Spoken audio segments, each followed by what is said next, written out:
walk through my assessment of the newborn. I have my baby right here laying in the crib. So when you are doing your full assessment on your baby, it's generally good to put on some gloves, perform hand hygiene, put on your gloves, and then you're going to start with your baby wrapped so they're warm. You know they're susceptible to hypothermia, so keep them wrapped up as long as possible. And then you'll just start by gently palpating their head, looking for the front fontanelle, and you should be able to find it pretty easy. It's pretty soft and it's pretty big. If the baby is crying, you might feel it bulging a little bit, and that's okay, but just kind of make note of what you're feeling. Then work your way to the back of their head, and just kind of feel along the fissure lines and see how that feels. Are they separated? Are they overlapping? What is it that you're feeling? You want to be able to describe that too in your notes. And then keep working your hands all the way to the back, and then you'll feel the fontanelle that's in the back of the head. This one is much smaller than the front one. And again, make note of how that feels.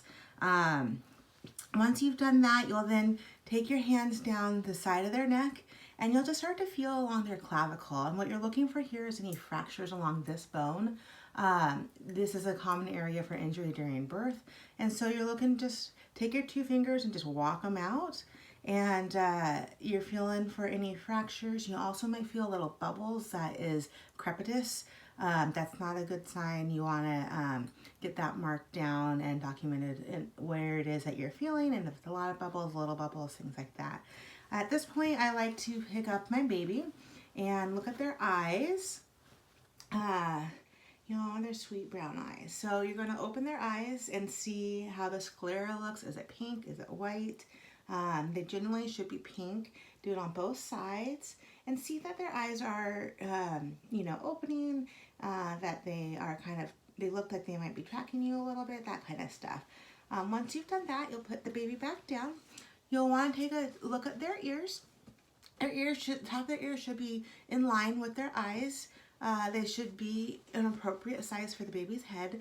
If they are small, that may indicate some internal, you know, milestones haven't been met necessarily. So make note of how the ears look. Are they the pin up big? Is it pinned down? Are they equal on both sides? That kind of thing. Okay, so now you've checked out the baby's head, the eyes, ears. You want to make sure you look at the nose. How are the nares doing? Is there 2 open nares? Are there any white dots on the nose? That's very common. And then after you've kind of made note of what's on their face, it's very common for babies to have baby acne. It could either be little white dots or red dots, but just check that out. And then we will start to check their mouth out. So you'll look at their lips, how is it formed, is there any cleft lip present? And then you'll take your finger and you're checking both the top of the mouth for the palate as well as their suckling reflex. So you stick it in their mouth just a little bit and they should start to latch on very good. And you're just feeling that soft palate. Go all the way around, suck it back just as much as you need to. Okay, so we have an intact palate here. All right, so this is where the baby might start to wake up and cry. Don't be alarmed, but you're just gonna unwrap them. And they might wake up because they're getting cold. So just unwrap them. Ooh, who did this swallowing job? Anyways, open them up.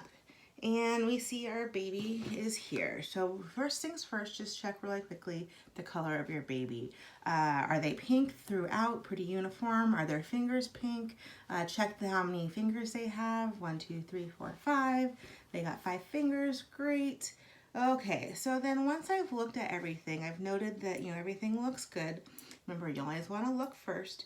Then I will put in my stethoscope. And for today's purposes, I'm not going to put them in my ear because I am talking and I just want to be sure I can hear everything. I want to warm this up a little bit. And then I'm going to listen to their heart first, doing the aortic, pulmonic, herbs, mitral, and tricuspid.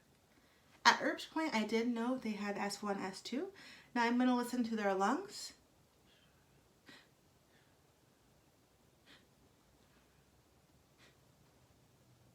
Great.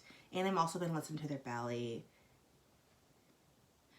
And again, you want to check all 4 areas, and the belly and the lungs, just to make sure you're really getting a thorough assessment on what's going on with their lungs and belly. And then you're going to turn them on their side so you can get the back of the lungs a little bit, and they may start to cry, and that's okay.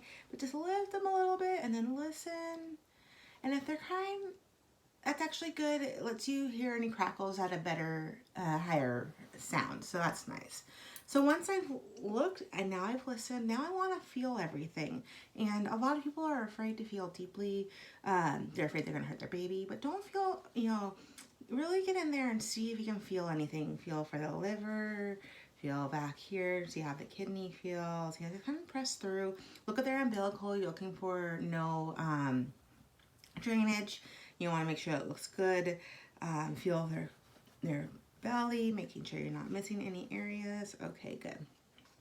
So at this point, what I like to do is check their femoral pulses, their brachial pulses on the arms. They should be equal on both sides, present on both sides. And then check their femoral pulses. The diaper might be in the way, but just kind of get there. Make sure they're both present. Okay, so now I'm going to open the diaper and check their genitalia area. So for boys, you want to make sure that, you see the penis, the foreskin, and then feel for any testes. Make sure that they're there. Note any hydrocephalus. If there's water on the testes, note that. For females, you want to check to make sure the labia minor and major is open. There could be a little swelling from the birth, but just make sure you have all the patent areas. The vagina's open, and then lift their legs and check their anus. Make sure it's there and looks open.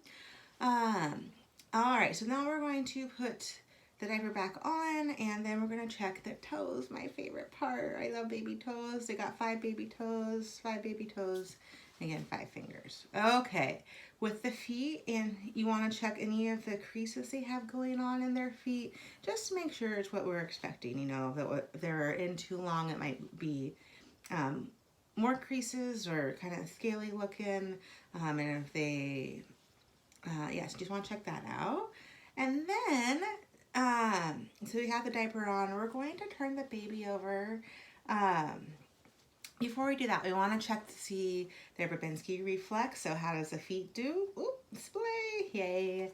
On both sides, oop, splay, good. And then also their, this one, where you lift up and their head follows behind. Good job, baby, good job. One more time, great job. Okay, so now we're going to turn them over, and you really want to make sure you support their head when you do this. So put your hand under their chin, and turn the baby over in one swell swoop. So the body is resting on your forearm. And what we're doing on this one, this baby's got a tail, so we'll want to make sure that we note that. But for the spine, you want to check to see that it's in a straight line, and you're going to really just kind of feel it's down. You're looking for any dimples, any curvature, any hair. All of those things would signal something that needs to be investigated further. So just kind of look down and make sure that it feels good. Note the tail, turn the baby back over. And throughout this process, you're noting things. Is this baby arms, are they just flailing out, very limp? Or are they, naturally like trying to pull back into their body? Is the baby crying? Is the baby lethargic? You want to make note of how the baby is doing during all of this. And at this point, you just kind of wrap the baby back up. We're going to swaddle the baby back up so that we can give it back to mom. And this baby did great. So he cried throughout, which is a good, healthy sign. And you'll want to note the things that you found during this assessment.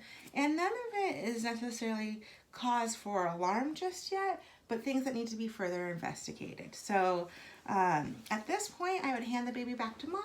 And there we go. Thank you.